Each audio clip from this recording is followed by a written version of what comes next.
Okay, let's dive into this. Most of us know the usual way of doing things, right?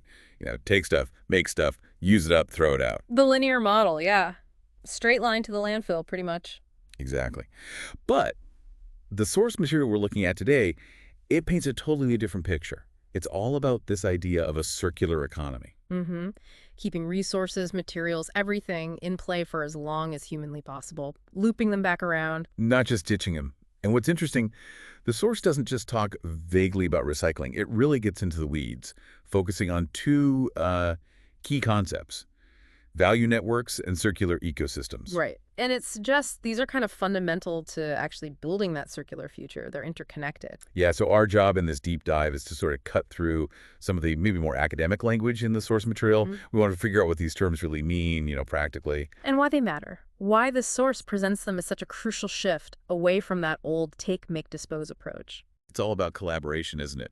Moving towards these networked models. Definitely. The source really frames it as moving beyond just thinking about one company or one step in a line. It's about complex relationships and flows. Okay, so let's start there. Value networks. The source calls them complex connections. What does that actually look like according to the material? Well, try not to think of a simple chain, A to B to C. It's more like a web, a dynamic one. Web, okay. Yeah, the source talks about these networks managing the flow of information, materials, and even energy across the entire life of a product. So cradle to, well, not crave, right? Cradle to cradle, ideally. Kind of, yeah. From design, who makes it, how it gets to you, how you use it, and then crucially, what happens after you're done with that first life. Maybe it's repair or refurbishment or breaking it down for parts. And the source emphasizes it's not just physical things moving around. It's also the information, the knowledge. Exactly. Like data on how a product is used or where it fails, that info flowing back to the designers, for example. Ah, so they can improve it. Make it easier to fix next time or easier to recycle. Precisely.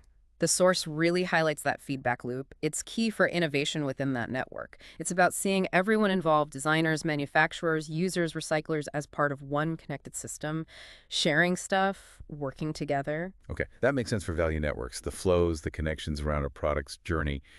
How does the source then separate that from circular ecosystems? Are they just bigger networks? They're related but distinct. If value networks are the pathways for a product, circular ecosystems are more like the whole environment, the bigger stage where multiple value networks can operate and interact. Right. The source describes them as these broader networks integrating really diverse players. So yes, businesses, but also consumers, repair cafes, specialized recyclers, government agencies, NGOs, everyone working together to push specific sustainable practices. Okay, so it's the enabling environment. It's bigger than just the companies directly touching the product. The source gives examples, like city recycling programs working with specific facilities. Exactly that. Or alliances between, say, electronics manufacturers and certified repair shops to make fixing things easier and more common. These ecosystems are where the circular activities like refurbishing, remanufacturing, high-value recycling are actively supported and, well, enabled by that wider community. So it takes deliberate effort to build them. Oh, absolutely. The source stresses that. You need active engagement from all those stakeholders. You need policies that help, not hinder, Like incentives, maybe. or standards. Yeah, incentives, standards, maybe regulations, and you need the right technology too, tracking materials, sharing data effectively. It sounds like the source is pretty positive about the potential payoff if we get this right. Definitely. It highlights, the obvious environmental benefits, less waste, fewer emissions, Yeah. but also real economic gains.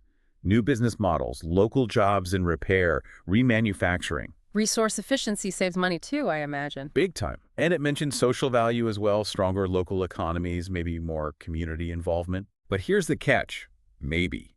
The source really hammers home that making this actually work depends massively on collaboration. Real strong collaboration across all those different groups. It's not something one company can just decide to do in isolation. It needs buy-in from government, from us as consumers, from the recyclers, the designers, everyone. And it's not static, is it? The source mentions that too. Crucially, no. It's not a set it and forget it's kind of deal. The source insists on continuous evaluation, adapting. The flows change, technology improves, policies need tweaking. You have to keep monitoring and adjusting to keep it working well. It's a living system. Which really brings up a fascinating final thought for you, the listener, to chew on. Given that success hinges so much on this constant adjustment, this complex dance between so many different players, businesses, governments, individuals managing these intricate flows of materials and information, what do you think might be the toughest part of actually sustaining one of these circular ecosystems over the long haul? What's the biggest hurdle to keeping it truly circular year after year? Something to think about.